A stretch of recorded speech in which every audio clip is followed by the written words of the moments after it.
one of the TV talk show people, and I believe it was Bill O'Reilly, said he didn't understand why blacks were interested in Michael Jackson because Michael Jackson had lightened his skin.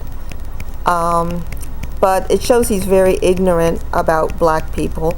First of all, being black, African American, or however you want to say it, is not about skin color. My relatives are various hues of brown, and some are very light skinned with light hair.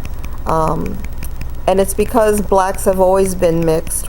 During slavery, blacks were often inbred by the white master because he wanted more slaves. The more slaves you had, the more money you could make, because you have an extra person or more working for you, and you're getting that extra person from the women that are on your slave farm.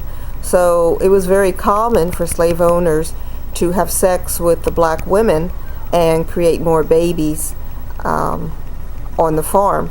Of course, it was also pedophilia and sexual addiction and other things, but those things were never addressed back in those days.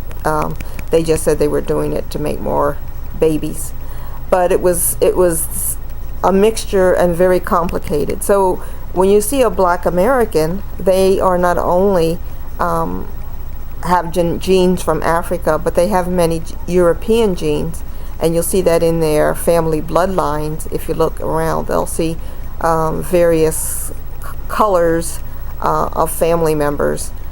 And Michael Jackson, to me, I've had to deal with mostly whites for many, many years, and had many difficult times when I was dealing with people who were very ignorant about race and racial relations and were very racist.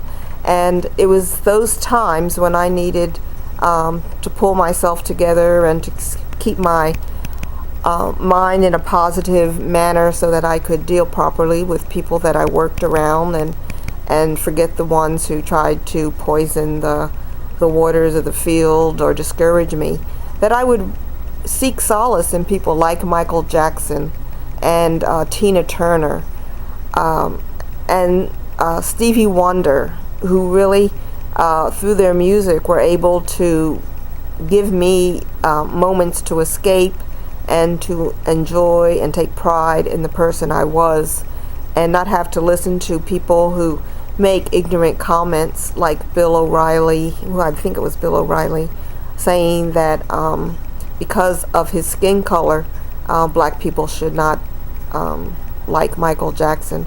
Michael Jackson was wonderful as he was from the day he was born, and his various skin coloring and his changes in face were because he realized the racism in the United States. He realized that to become bigger and better in his music, he had to overcome the racial stereotypes, the negative sayings, and so forth that he had to hear constantly from people like Bill O'Reilly.